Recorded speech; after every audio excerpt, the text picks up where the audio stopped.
Welcome to this explainer. So, you want to own a piece of the 2026 FIFA World Cup? I mean, on paper, it's a no-brainer, right? We're talking about the absolute largest tournament in history. 48 national teams, a whopping 104 matches, and 16 host cities spread all across the US, Canada, and Mexico. When you picture those roaring crowds, the gold medals, and a global TV audience that dwarfs literally everything else on Earth, you'd naturally just assume the organizers are sitting in the back printing money. But, here's where it gets really fascinating. The surface-level glamour of hosting a monumental event like this, it actually masks a pretty bizarre economic reality. There's a saying, the business everyone thinks they're buying is usually not the business they actually own. And honestly, that hits the nail on the head here. Because hosting a World Cup is way less about the sport itself and much, much more about complex financing, intense logistics, and high-stakes politics. $10.9 billion. Let that sink in for a second. That's the projected revenue FIFA's expecting for the 2026 tournament. It's just a massive shock and awe kind of number. Generating that kind of cash makes hosting look like an absolute, guaranteed money printer. To put that into perspective, capturing almost $11 billion in just a few short weeks, well, it's essentially like adding the entire GDP of a small country to the global economy for a single month. Crazy, right?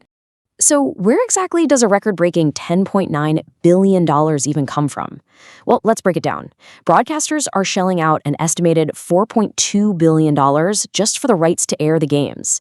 Then you've got ticket sales and luxury hospitality packages, which are projected to pull in another $3 billion. And by the way, that is more than triple what the 2022 edition brought in, no joke. Add to that the corporate sponsors lining up to pay premium prices, tossing another $2.8 billion into the pot. It's literally an ocean of capital. All of which sounds absolutely incredible, right until you actually sit down and do the math. So the multi-billion-dollar question we have to ask is, who actually keeps all this money? Because, as you know, to generate record revenues, you usually have to have record spending. And that glittering illusion of massive top-line revenue, yeah, it often distracts us from the harsh bottom-line reality of the costs it takes to pull the whole shebang off. Section 1, the hidden cost of hosting. This brings us to our first major hurdle, the massive financial burdens placed on host cities long before a single player steps onto the pitch or, a single tourist buys a beer. The sheer scale of the upfront infrastructure investment is just staggering.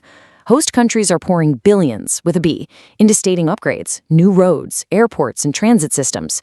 Just look at Canada, for example. Combined government support there is expected to hit roughly $1.066 billion, and they're only hosting 13 games.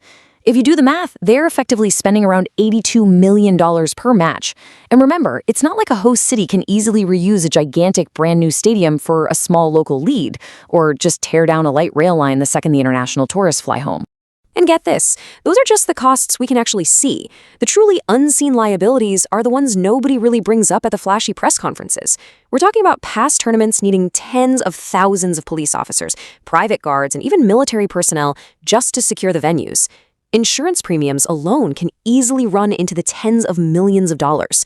Plus, any unforeseen incident, whether that's political unrest, a health crisis, or a security threat, can completely blow those initial public budgets out of the water, basically leaving local taxpayers holding the bag.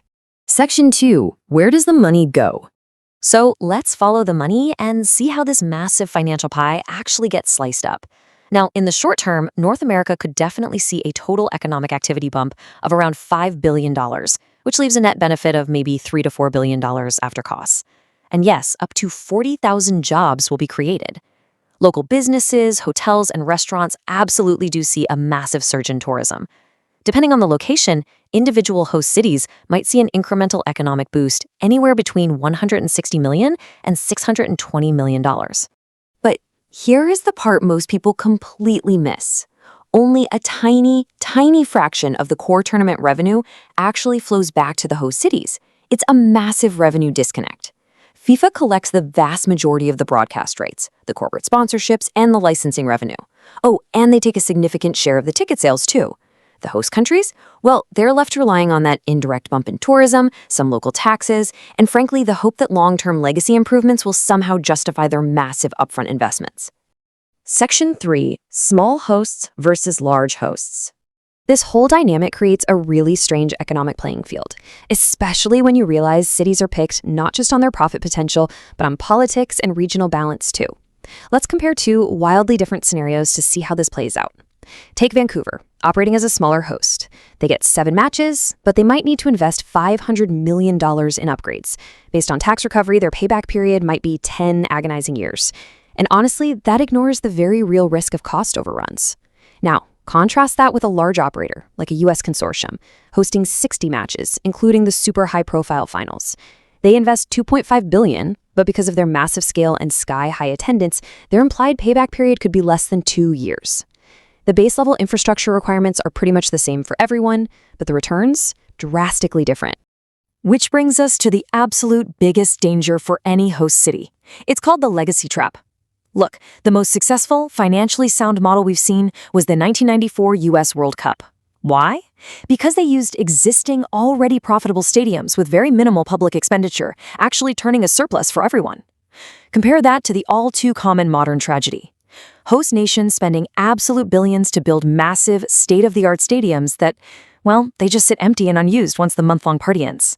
They basically become massive financial drains, famously known as white elephants. Section 4. The ultimate franchise business.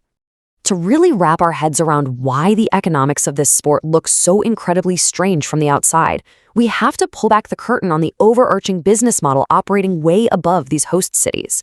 When you map out the stakeholders, you immediately see the severely misaligned incentives at play. You've got the players on the field, the actual reason anyone is watching, who just want fair compensation, yet they see only a tiny share of the tournament revenue compared to their regular club salaries. Fans, they just want affordable tickets. The host cities, who are taking on all the financial risk, desperately want economic development. And FIFA, well, their primary goal is, plain and simple, maximum profit. This right here is the biggest secret of the tournament. The most profitable position to hold isn't owning the concrete stadiums or the transit lines. It's owning the brand around it. Think of it like this. FIFA is essentially an event license franchisor. National associations commit their taxpayers' money. Corporate sponsors commit their marketing budgets, and fans commit their hard-earned savings. Meanwhile, FIFA collects the royalties and rights fees with almost zero capital risk on their end. I mean, it's a brilliant business model, if you're the one holding the franchise rights, for sure. It really all boils down to this one powerful analogy. Owning the World Cup is a lot more like sponsoring a fireworks show for your city than owning a cash-flowing business. You pay for the very expensive explosives, you light the fuse, and then, boom! The entire globe looks at you in awe for a fleeting, magical moment. Which leaves us with one final, pretty provocative question. Is the legacy actually worth the spreadsheet reality? If you're a city looking for a quick financial return, well, the math says you're probably going to be disappointed. The safest place to make money is sitting at the top of the licensing pyramid, not at the bottom pouring concrete. But if a country truly values the intangible boost in global attention, that surge of civic pride, and a memory permanently engraved into their national identity, then maybe it makes sense. Either way, you have to go in with your eyes wide open, because beneath all that confetti, the real game is being played on spreadsheets.